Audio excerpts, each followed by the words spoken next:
Good morning. My name is Holly and I will be your conference operator today. At this time, I would like to welcome everyone to the Rexford Industrial Realty Inc. second quarter 2026 earnings call. All lines have been placed on mute to prevent any background noise. After the speaker's remarks, there will be a question and answer session. If you would like to ask a question during this time, simply press star followed by the number 1 on your telephone keypad. If you would like to withdraw your question, press star 1 again. Thank you. I will now hand the call over to Doug Bettisworth, Senior Vice President, Investor Relations and Capital Markets at Rexford Industrial. Doug, please go ahead. Thank you, and welcome to Rexford Industrial's second quarter 2026 earnings conference call. In addition to yesterday's earnings release, we posted a supplemental package and earnings presentation in the Investor Relations section on our website to support today's remarks. As a reminder, management's remarks and responses to your questions may contain forward-looking statements as defined by the federal securities laws, which are based on certain assumptions and subject to risks and uncertainties outlined in our 10-K and other SEC filings. As such, actual results may differ, and we assume no obligation to update any forward-looking statements in the future. We'll also discuss non-GAAP financial measures on today's call. Our earnings presentation and supplemental package provide GAAP reconciliations as well as an explanation of why these measures are useful to investors. Joining me today are Rexford CEO Laura Clark, together with our COO John Nahas and our CFO Mike Fitzmaurice. It's my pleasure to now introduce Laura Clark. Laura? Thank you, Doug, and thank you all for joining us today. The Rexford team delivered another quarter of strong execution. Leasing volume is up 50% year to date compared to this time last year, and we are raising core FFO per share guidance for the second consecutive quarter. We are also encouraged by improving fundamentals across the broader infill Southern California industrial market, with increasing tenant demand driving positive net absorption and lower market vacancy. Our second quarter results reflect continued progress against the strategic priorities we laid out earlier this year: opportunistic dispositions, accretive capital recycling, and operational rigor. We have moved with discipline, conviction, and speed, taking meaningful action to position Rexford to deliver durable growth and shareholder value. Today, we are building on that momentum by announcing a comprehensive portfolio realignment through the planned disposition of approximately $2 billion of non-core assets. This is a pivotal and deliberate step to further strengthen Rexford's portfolio, enhance the quality and sustainability of our cash flows, and position the company to deliver outsized total shareholder returns. Over the first half of the year, we conducted a comprehensive asset-by-asset review of the portfolio, evaluating every property through the lens of future growth potential, cash flow durability, and the opportunity to create value. That review identified approximately $2 billion of non-core assets, representing approximately 8 million square feet that do not align with our long-term strategy. These assets are generally characterized by more limited value creation opportunity, elevated competitive supply, shorter remaining lease durations, and substantially above market in-place rents.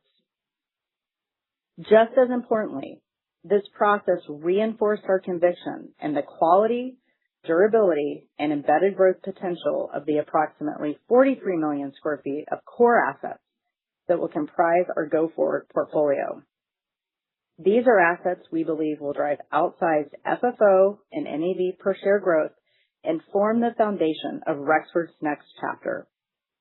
We have made significant progress executing this planned portfolio realignment. During the quarter, we launched a robust disposition process, and we are now in advanced discussions on a substantial portion of the planned sales. Based on the depth of interest and progress to date, we are confident in our ability to execute this realignment, and we expect the vast majority to be completed this year. The current valuation gap between private and public markets creates a compelling window to act now. Our disciplined capital recycling strategy gives us the ability to capitalize on this opportunity in a way that is accretive over the long term. As we redeploy capital, our priorities remain clear and unchanged. We will continue to allocate capital to the highest risk-adjusted return opportunities available. This includes strengthening our balance sheet and liquidity profile, opportunistically repurchasing shares at a meaningful discount to intrinsic value, and selectively investing in high-yielding repositioning and development opportunities across our portfolio. Taken together, this portfolio realignment enhances our financial flexibility, improves the quality and consistency of our cash flows, and positions Rexford for long-term growth and value creation. To be clear, these actions together reflect conviction around our long-term view of infill Southern California industrial real estate. This market is powered by a robust local economy larger than most countries. New supply remains limited and barriers to future development are increasing. In fact, supply under construction today is at multi-decade lows, and recent regulatory changes have introduced additional development constraints that will make it increasingly difficult to bring new industrial supply to the market. These dynamics reinforce the scarcity and long-term value of the assets we are choosing to own and strengthen the competitive advantages of the Rexford business model.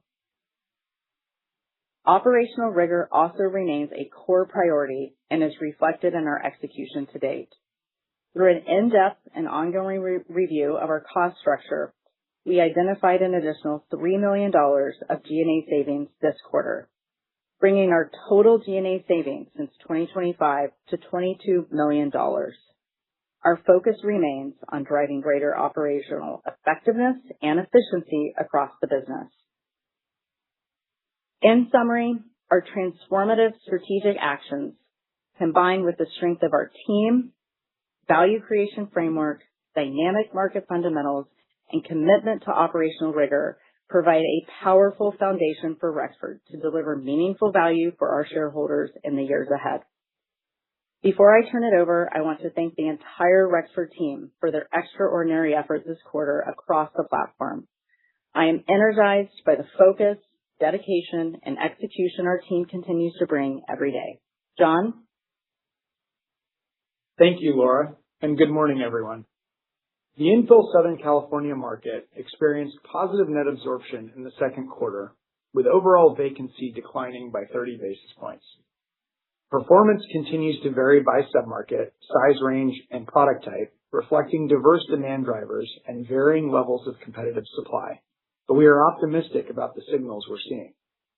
Net absorption turned positive in the IE West and San Diego markets this quarter, and Greater Los Angeles posted its second consecutive positive quarter. Orange County continued to experience negative net absorption, though we are encouraged by a recent pickup in tour activity there. As the market works through elevated supply and landlords compete for deals, market rents remain under pressure, declining just over 1% sequentially in the quarter. We are pleased by the overall trajectory and are closely monitoring the market for successive quarters of positive net absorption, which we believe is a precursor to market inflection. Leasing activity in our portfolio gained momentum throughout the second quarter. We executed 2.1 million square feet, which brings our year-to-date total to 6.2 million square feet, a 2 million square foot improvement compared to the first half of last year. Cash releasing spreads for the quarter were negative 11.3%, driven primarily by rent rolldowns from leases signed at the peak of the market. Rexford's leasing activity continues to be driven by a diverse mix of industries, including advanced manufacturing and consumption-related uses, such as logistics, food and beverage, automotive, and construction. We are seeing healthy demand across our portfolio for spaces under 50,000 square feet, and activity is picking up in spaces over 100,000 square feet, partially driven by incremental corporate demand for Class A product. Tenants continue to evaluate the efficiency of their operations, and Rexford has directly benefited from the resulting flight to more functional space, which supports our leasing pipeline and builds our confidence in our leasing expectations for the remainder of 2026. As we have done throughout the year, we will continue to aggressively prioritize occupancy to capture demand. Shifting to capital allocation, our planned portfolio realignment will further concentrate ownership in the assets best aligned with our long-term strategy, focusing on the opportunities where we see the greatest long-term value creation potential. Through this process, we are targeting non-core disposition candidates, generally having lease durations shorter than our portfolio average and in-place rents that are more than 20% above market, while having characteristics that do not align with our value creation strategy and operational focus on uniquely competitive assets. We believe that executing upon this $2 billion rebalancing will enhance the portfolio's long-term growth profile and value. Our decision to execute this strategy now is supported by the increasing depth and activity of institutional capital focused on infill Southern California, as investors continue to be drawn to these markets because of their unique supply-constrained characteristics and long-term fundamentals. This investor activity, in part, is why we are confident in our ability to execute this planned realignment at scale. With respect to repositioning and development, we continue to focus on creating value by executing on opportunities within our portfolio that are best suited to deliver appropriate risk-adjusted returns. We started one new development project, 16425 Gale, which exceeds our return thresholds and will deliver a highly differentiated property to the City of Industry submarket, featuring best-in-class specifications and a demisable cross-dock layout that is unique to the market. The project is expected to be complete in late 2027. I'll now pass the call over to Fitz. Thanks, Lauren John, and good morning, everyone. Through this phase of the cycle, we've remained focused on what we can control. Today, we're taking the next step in executing our strategic priorities, acting on our comprehensive asset review to realign the portfolio and meaningfully strengthen our balance sheet to unlock significant capital allocation flexibility. Our updated full-year disposition guidance of $1.5 to $2 billion gives us optimal flexibility to allocate capital where it creates the most value. We view balance sheet flexibility as an important strength, supporting both financial resilience and capital allocation optionality. We will use approximately $1 billion of the projected proceeds to repay debt maturing in 2027, rather than refinance into a higher rate environment, which will meaningfully strengthen our balance sheet. We estimate this will bring us to 3.5 times on a net debt to adjusted EBITDA basis, down from 4.5 times today, reflecting a deliberate, disciplined sequencing of our capital allocation. This improved leverage profile puts us in a position of strength. Combined with remaining disposition proceeds, it provides us significant flexibility and liquidity to allocate capital toward the highest risk-adjusted return opportunities, including share buybacks. As a result, making this planned portfolio realignment accretive over the long term. The ultimate magnitude of that accretion will depend on how we deploy the remaining proceeds, which will be guided by market conditions and the most attractive opportunities available to us at that time. We're not delevering to sit idle. We're delevering to redeploy. And we are committed to being prudent and disciplined in deploying shareholders' capital. Turning to results. Second quarter core FFO per share came in at 63 cents, 2 cents above the first quarter, driven by accretive share buybacks, settlement income, and lower G&A. Same property NOI growth was 1.5% on a cash basis and a negative 0.5% on a net effective basis, both ahead of expectations. Same property ending occupancy was 95.1%, up 30 basis points year over year. We ended the quarter with net debt to adjusted EBITDA of 4.5 times and total liquidity of approximately $1.3 billion. During the quarter, we redeployed year-to-date disposition proceeds into $100 million of share buybacks, repurchasing approximately 3 million shares at a weighted average price of $36. Over the last year, that brings our buyback activity to approximately 15 million shares for $550 million, or approximately 6% of shares outstanding. Given the additional capacity, created by our planned portfolio realignment, our board has authorized a new $1 billion share repurchase program. As for guidance, we're raising our full-year core FFO per share midpoint by 1 cent, driven by better-than-expected same-property NOI growth, lower G&A, and second quarter settlement proceeds. This is partially offset by modestly dilutive projected capital recycling activity due to the timing of deployment, but it meaningfully lowers leverage while also avoiding future rent roll-down risk and eliminating the need to refinance our 2027 maturities at higher rates. To execute this, we plan to pay off all but $575 million of our 2027 maturities in 2026, with the remainder repaid at maturity in March of 27. As a result, we are reducing our 2026 interest expense guidance to $105 million. These prepayments carry little to no penalty, making this an efficient use of projected proceeds. We've also raised our same-property NOI growth outlook by 75 basis points at the midpoint on both a net effective and cash basis, primarily reflecting the removal of lower growth assets tied to our 2026 expected dispositions, along with continued leasing momentum. Consistent with that, we raised our average same-property occupancy guidance to a range of 95.3% to 95.7% for the year, up 15 basis points at the midpoint. Cash releasing spreads are now expected to be a negative 15% to a negative 10%. This incremental change from last quarter reflects a change in the mix of leases we expect to execute in 2026. Further, our total portfolio cash mark-to-market stands at approximately negative 4%, down from negative 3% last quarter.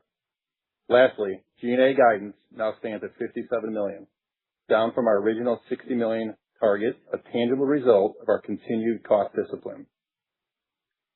I also want to provide context on the $625 million impairment charge we recognized this quarter, which has no impact on cash flow and is excluded from core FFO. As part of our increased disposition guidance, we shortened the holding period on non-core assets, which triggered the charge, a deliberate portfolio decision to drive long-term value. Before we turn to questions, here's the one thing I want you to walk away with.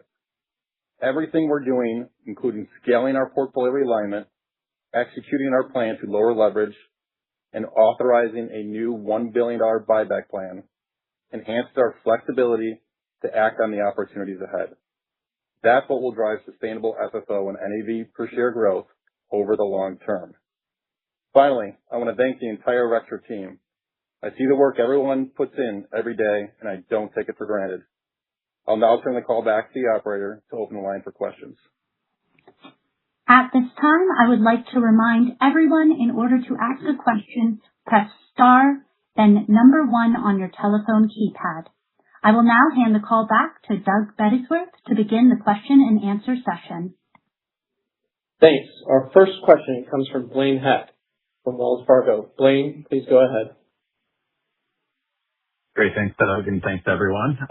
So the disclosure on dilution in 2026 was very helpful. And, obviously I'm not looking for guidance on 27 yet, but I think it would be helpful to contextualize, how much dilution from these specific transactions we should expect to impact 27 earnings. I guess the question is, how should we think about cap rates on the dispositions, and how are you thinking about keeping cash on the balance sheet for eventual debt pay down at maturity in March of 27 versus, maybe putting the cash to work immediately or at least earlier through the share repurchases?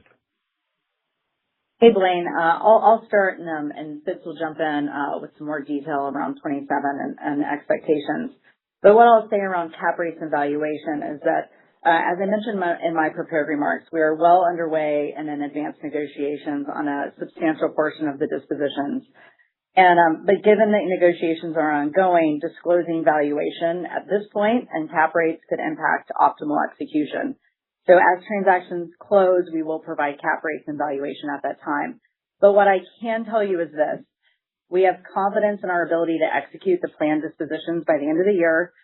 We expect that pricing will be achieved at levels that allow us to redeploy proceeds on a neutral to accretive basis to our 2027 FFO per share, and this is not a dilutive exercise. And look, we're gonna redeploy the proceeds pretty quickly. We estimate that the $1.5 to $2 billion will close in probably the mid fourth quarter. We have an opportunity, like I said in my prepared remarks, to bring forward some of the $1 billion of debt maturities that are maturing next year. About $500 million or so we can pay off pretty quickly, and then the remaining $575 million, which is tied to our converts, doesn't mature until March 27th, so I can't get it that early. And then in between all that, we're going to be very opportunistic with share repurchase, depending on where our share price is. We've been very active, very committed over the last 12 months. As I mentioned in my prepared remarks, we bought over $550 million. We're very grateful for the board to authorize a new program, and we're going to put it to work. And we do believe that this will be at the minimum neutral next year and potentially accretive depending on market conditions. Thanks, Blaine. Our next question comes from Samir Khanal of B of A. Samir? Yeah. Good morning, everybody. I guess, John, you talked about positive signs in the overall market there in Southern California. Maybe just expand on those comments. I mean, where are you seeing those sort of improvements? Maybe some strength, and on the other side, I mean, where are things still under sort of the pressure or weakness in terms of these submarkets? Thanks. Yeah. Hi, Samir. So overall, consistent with last quarter, sub 50,000 square feet continues to be a good vein of strength. We're seeing pricing stability and some growth in some submarkets below that threshold, and that's fairly consistent across all the submarkets. We obviously like to talk about the under 50 and then everything above that. When you get to the larger size space, which for us, 100,000 square foot or larger, it starts to vary a little bit. What we saw overall in the market is a good step, right? We saw positive net absorption, and that's been growing. But as you look into where that's occurring within each submarket, that's some important nuance. So for example, in the IE, most of the positive net absorption was coming in much larger spaces, those over 500,000 square feet. We don't have a lot of exposure to that size range in that submarket. Our average unit size there is around 30,000 square feet, but that falls into the sub 50 where we've seen some continued strength.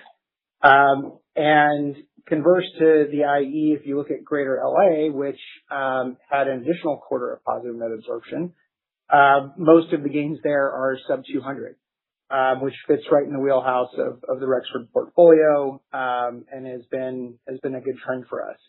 Where there's pockets of weakness continue to be around Class A in certain submarkets. As I mentioned in the prepared remarks, Orange County is one of those. That's a market that received a lot of additional supply in the peak periods, and it's going to take some time to work through that. And so we saw negative net absorption there again this quarter, and I would say rents probably moved the most in that specific size range within that submarket. So it continues to be varied. This is expected. As we've kind of progressed towards recovery here, we do not expect it to be linear. We're going to see certain pockets of certain submarkets improve before others, and pricing stability will occur kind of in tune. So we continue to be very focused on the net absorption numbers by market and by size range, and are optimistic that things will continue to improve. Thanks, Samir. Our next question comes from Craig Mailman from Citi. Craig? Hey, good morning, everybody. Mike or Laura, I just want to go back to the commentary that, you think that at the end of this, the transaction could be potentially a push or accretive to 27. Maybe just help me walk through the math on that. I know you guys don't want to talk about cap rates today, but, if you're selling a good amount of assets with 20% above market rents, I can't imagine you're getting super low cap rates on those, because those would roll down even more, right? So if you assume that, I don't want to put a number out there, but if you assume 6% or higher on that, and you're paying off $1 billion of your 27 roll, which is on average 4.1%. I'm just trying to figure out how that can ultimately be accretive, even if you then, swap out and relever back up to 4.5 and buy back stock. Could you just try to help me bridge that math? And also just, I know you guys said this, your math could be accretive. Does that just mean that the dividend is safe here? Is there any risk to that going forward? Sure, Craig. Thanks for the question. Good morning.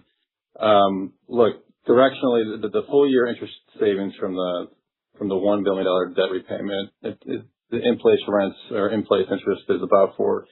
That's a highly certain, quantifiable benefit. You combine that with the redeployment of the remaining proceeds plus the option to lever up into buybacks. It's all designed to be accretive on a run rate basis. If you look at the last 12 months on what we bought in terms of share buybacks, that yielded anywhere between 6 and 7%. So that's a toggle in terms of or the range of possibility as we look at share buybacks going into next year. If you combine those two factors with how we're selling these assets and where we're selling them at in terms of pricing, we do believe it's going to be neutral to accretive next year. I'd remind you that in a disclosure last night and in the prepared remarks, I think Aaron John, one of our sections, that the roll down risk is real here, right? That's what we're eliminating with the sale of these assets. It's plus 20%. So that roll down risk is real. It's going to happen, expected to happen in 27 and it's 28. So that also allows us this transaction to be accretive as well. And as far as the dividend, it's safe. Like this portfolio realignment plan, one, it strengthens the balance sheet, and two, it strengthens the durability of our cash flow. So we're very confident that we can continue to grow the dividend. Thanks, Craig. Our next question comes from John Kim from BMO. John? Thank you.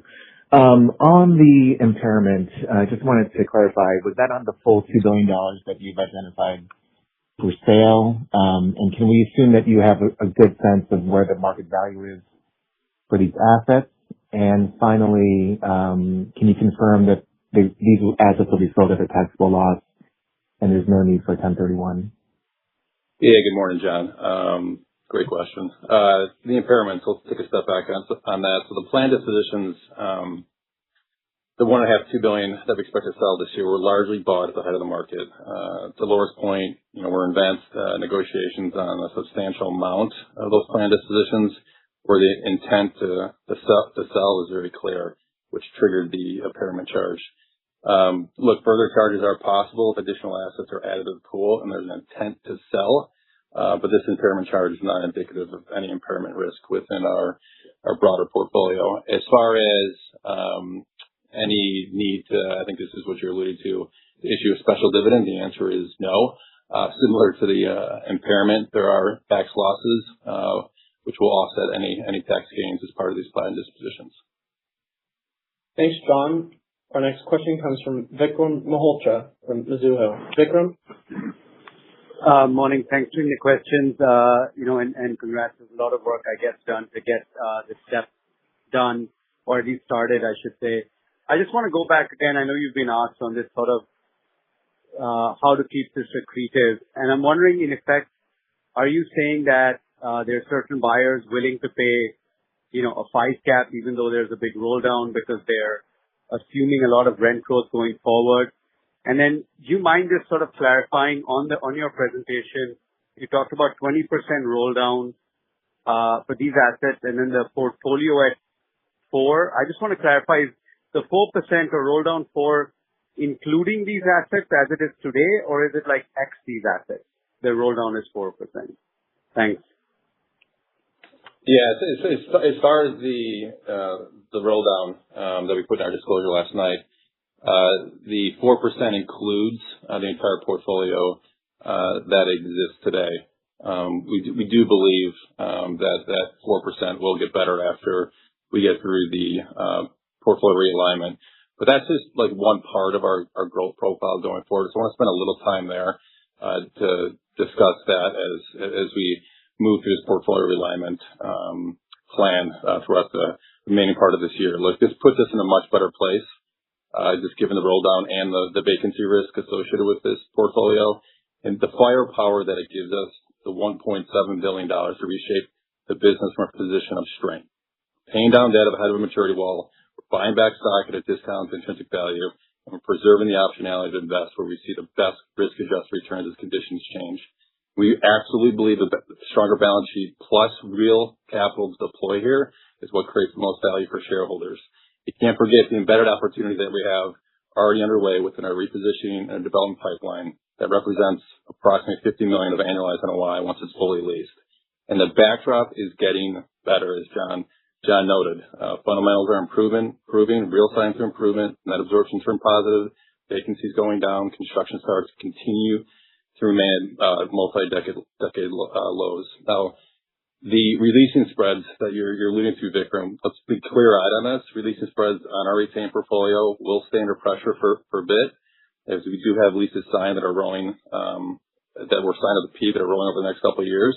That's real, and that's something a portfolio this size fixes overnight, but it's a known. It's a shrinking headwind, I can tell you that. It's not an open-ended one. And it's why we prioritize selling the assets that face a steep reset. So overall, one thing that we want you to continue to walk away with here, this is a cleaner, lower risk portfolio, stronger balance sheet, and higher liquidity with a strong embedded growth in place from our pipeline. And Vikram, I'll offer some general commentary on the cap rate component of your question. And what we're seeing in the market broadly across Southern California is transactions that are focused on good product quality, good locations with good credit and a decent amount of WALT.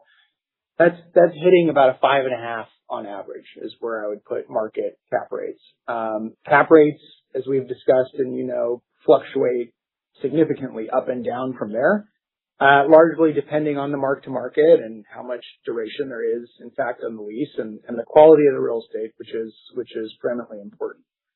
We've seen some transactions in the market where there was a big positive mark to market opportunity. We've seen cap rates, dip well below 5% for that type. Conversely, it's well above 5.5 and can be into the 6s if you have lower quality assets or significant negative mark to market. Generally, the buyers in the market are going to underwrite to a restabilized yield that is congruent with today's market cap rates, adjusting for all those factors that I went through. Thanks, Vikram. Our next question comes from Greg McMinnis from Scotiabank. Greg? Hey, good morning. Appreciate the commentary on the market and the backdrop that's improving. But the market also saw vacancy go down while Rexford's vacancy increased. Is this related to timing, and so we should assume some occupancy growth in the back half of the year? Were there specific assets that were drivers? Any explanation on this disconnect would be appreciated. Sure. Hi, Greg. We saw quarter-over-quarter average occupancy decline about 60 basis points. This was largely driven by a few larger move-outs. The two most significant ones were located in the IE West market, a couple of spaces that were just north of 200,000 square feet apiece. One of those move-outs was unplanned. It was related to a bankruptcy. The other one was expected and budgeted. Just a quick note on the one that was a result of bankruptcy. We actually just released that unit this week with occupancy recommencing in September. So good result on that. So part of it is just some of these move-outs that are getting offset by move-ins that you'll see in next quarter's data. And Greg, in terms of the shape of the occupancy as we move through the second half of the year, we do expect it to decelerate some in the third quarter between 50 and 100 basis points due to planned move-outs, and then re-accelerate in the fourth quarter of this year. Thanks, Greg. Our next question comes from Rich Anderson from Cantor Fitzgerald. Rich? Thanks. Good morning. So on the positive net absorption figure for the second quarter, that sort of came out of nowhere relative to the historical patterns that we've seen. It's not in disagreement, though, with some of what your peers have said about the market. So, good sign. But I'm curious if you can make any comment about subsequent to second quarter, what you're feeling about the net absorption being somewhat repeatable, positive net absorption being somewhat repeatable as we go forward. Obviously, you call it a prerequisite for a continuation of a market inflection. Any signs post second quarter that you can talk about in terms of the cadence of fundamentals? Thanks. Yeah, thanks, Rich. Thanks so much for your question. And in regards to the third quarter, and it's early, but what we can tell you is that when we look at what happened in the second quarter, our leasing pipeline built through the back half of the second quarter, and that has continued early into the third quarter. Executions and our pipeline were less than a month in, but I would say that it has been strong as we've entered the third quarter. So those are all positive indications. As you noted, it was a strong quarter of positive absorption, lowering vacancy, and availability in the overall market. I think it's important to also consider, obviously, tenant demand is increasing, and that's a positive indication, but also to look at supply. Supply today under construction and what is going to be delivered to the market is at multi-decade lows. So and those are two good things to put together. While we still have elevated vacancy and availability in the market, we are not increasing the supply. And so as tenant demand is increasing in the market, that incremental demand will continue to absorb the space. And that sets up the market for continued improvement and inflection in the future. Thanks, Rich. Our next question comes from Dave Rogers from Raymond James. Dave? Good morning, everybody. Fitz, all your comments were really helpful earlier. I wanted to take one other shot at the portfolio realignment. Everything you've sold, I think year to date is like a 0 cap rate, 0 occupancy. As you look at the occupancy or where these assets of the portfolio realignment are coming from, can you give us a sense of kind of what the occupancy might be or whether they're coming out of same store versus the redevelopment? Because you had made the comment about $50 million of real upside in redevelopment. So trying to reconcile to see if, we're selling some of that upside off going forward. And then maybe just a follow-up to Laura, your last comment about leasing during the second quarter. It sounds like it ended stronger than it started. Was there anything in particular at the beginning of the quarter that kind of kept the second quarter leasing pace a little lower than where you saw in the first quarter? Hey, Dave. Good morning. This is Fitz. The vast majority of the assets that we plan to sell this year are operating properties and are coming out of the same property portfolio. Yeah, going back to the leasing, I can offer a little bit more color there. So, this quarter number was a little bit lower, 2.1 million square feet. Keep in mind, in the first quarter, we did have a renewal of our largest unit in the portfolio that increased the volumes there. So when you adjust for that, and you also look at more than one quarter together, I think it is more indicative of the overall trend that we're seeing form, which is incrementally positive. I wish everything lined up perfectly with quarter end, but subsequent to quarter end, we have seen continued touring activity, and we've actually made some good progress in certain areas of the market. I can give you a few examples. We've touched on previously how the South Bay continues to be particularly strong. A lot of that's being driven by advanced manufacturing, which is focused on the most coastal areas of the South Bay market. We have a project that's under construction currently in that market that's delivering 2 buildings, and we've just completed leases on both of those buildings ahead of the completion of construction. So we're happy with that. In the San Fernando Valley, we've been making some progress on some of our repositioning buildings, most recently signing leases at Plummer, which completed before as a new development, and more recently our Avenue Kearney project. Both of those were leased to tenants that are in the consumer products business. So overall, we're pleased with the levels of activity that we're seeing. I think it is a steady improvement, but it is moderated in pace, and we are carefully watching each submarket and our properties and what they're competing with in each case. And Dave, to answer your question about whether or not we're selling any of the $50 million of upside in our reposition and development pipeline, the answer is no. Thanks, Dave. Our next question comes from Michael Griffin from Evercore ISI. Michael? Great, thanks. Not to belabor the point on the valuation for the portfolio realignment, but could we get a sense maybe Laura, you started off the prepared remarks talking about $2 billion of asset sales on 8 million square feet. That would equate to about $250 a square foot versus what you sold this year at about $300 a square foot. I guess, is $250 a good sort of floor valuation that we could look at? And then maybe just one more, just buyer pool and interest types. Do you expect to sell these properties in one-off portfolio deals? And then, what kinds of capital is interested in buying them? Thank you. Hey, Griff, thanks for your question. As I mentioned in an answer earlier, we'll certainly provide cap rates and valuations as these transactions close. Providing that today could impact execution, so that's important that we continue to be able to execute these at the highest level of pricing. In terms of the process that we ran, to give you a little bit more visibility around that, we ran a competitive process on a substantial portion of the planned dispositions. We had multiple institutional buyers involved. We received offers that we believe represented competitive pricing. And so today we're in advanced negotiations around a portfolio transaction. So while a substantial portion of the pool will be sold via a portfolio sale, we're also in various stages of our process to transact on the remaining assets, which will likely be sold via one-off or maybe smaller portfolio transactions. So that's what, given our current visibility and the progress that we've made to date, that's what gives us the confidence in our ability to transact on the majority of these planned dispositions at attractive pricing by the end of the year. Thanks, Michael. Our next question comes from Brandon Lynch from Barclays. Brandon? Great. Thanks for taking my questions. It looks like you lowered your development yield assumptions by 50 basis points quarter over quarter. Can you discuss the puts and takes there? And also maybe discuss the rent assumptions relative to where the market is in your currently expected yields. Yeah. Hi, Brandon. So the yield is aggregated based on what goes in and out of the pipeline. So there's some impact there.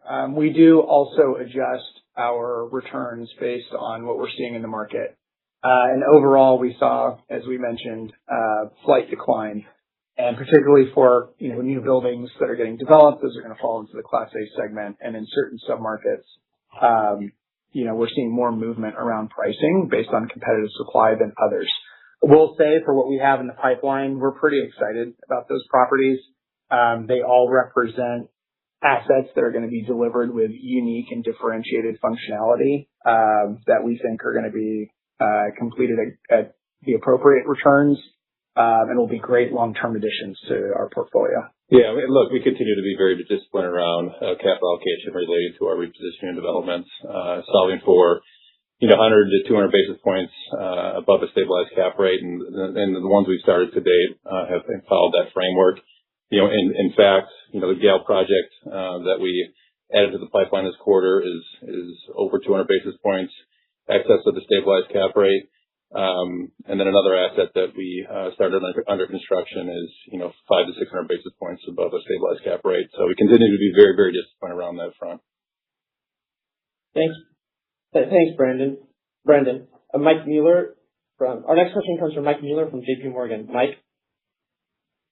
Yeah, hi. Can you give us a sense as to how much 2027 rent spread should improve with sales relative to what you previously messaged? And I think you said that 27 spreads were going to be worse than 26 before. Like I mentioned in the earlier answer, Mike, there's going to be continued pressure on rent spreads, but that's just one part of the P&L. We only have 15% of our rent roll expiring in any given year, which is a great natural hedge against market rate fluctuations with market rent. But what I can tell you, it's shrinking. Like I said, it's a known commodity. We're just going to have to get through it over the next couple of years. We got plenty of offsets with accretive capital recycling and occupancy upside across the portfolio. But again, there'll be continued pressure next year on releasing spreads. Thanks, Mike. Our last question comes from Vince Tabone from Green Street. Vince? Hi, good morning. Could you discuss how you think about intrinsic value for Rexford and kind of at what share price levels you consider taking a pause from buybacks? I mean, John, you mentioned market cap rates are 5.5 on average, and on our numbers, after today's, pop in the share price, the implied cap rate's also in the mid-fives. So just trying to get a sense of how you think about, the gap between public and private valuations in your portfolio and stock. Yeah, by no means we're going to share what our NAV is on today's call, but I appreciate the question, Vince. But that's the share price is the number one thing we look at when assessing whether or not we're going to buy back shares. Obviously, that's combined with where our balance sheet leverage is at, and then other competing uses of capital. And I think what we've proven over the last year is that this has been very accretive to FFO per share and NAV per share. As I mentioned earlier, the FFO yield that we're achieving, that's compounding very quietly in the background to our earnings growth profile going forward, has been between 6 and 7%. So very, very good use of capital for us, and we're committed to that, and we look forward to taking advantage of that going forward. Thanks, Mike. Jamie Feldman from Wells Fargo will be our last call. Jamie. Great. Thanks for taking the follow-up from our team. So, your commentary certainly sounds like transaction markets are getting healthier quicker. I'm just curious. We've now seen several big announcements across multiple sectors of large portfolio buys. Can you just talk about how fast things are changing, both on the buyer pool and also on the, cost of capital for buyers? It seems like there's a lot happening quickly. Yeah, Jamie, we have seen a change and an incremental improvement in terms of the institutional demand for product in the market. And so, I think that is what we are doing today, is taking advantage of that change. Certainly improving market conditions. There's a lot of conviction around the Southern California market, not just in the near term, but long term. And I think that's all driving capital and more capital into the market. Certainly, would say that there's been an incremental increase in institutional capital and demand for products in this market over the last 6 months. But for us today, we really view this as an incredibly unique opportunity and a moment in time where we can capitalize upon this. And so we are not reacting. This is incredibly proactive. We're going to be able to achieve competitive pricing. At the same time, we can redeploy proceeds in an accretive manner. So it's not a dilutive exercise, as we've talked about. And we can do this all at the same time while we're increasing the portfolio quality, our future cash flow durability, and value creation opportunities that align with our strategy. So these factors rarely emerge together, and we are taking advantage of this unique opportunity that sets Rexford up for the future. That concludes the Q&A portion of our earnings call. I'd now like to turn the call over to Laura Clark for closing remarks. Thank you all for joining us today, and we look forward to spending time with you over the next few months. This concludes today's conference call. You may now disconnect.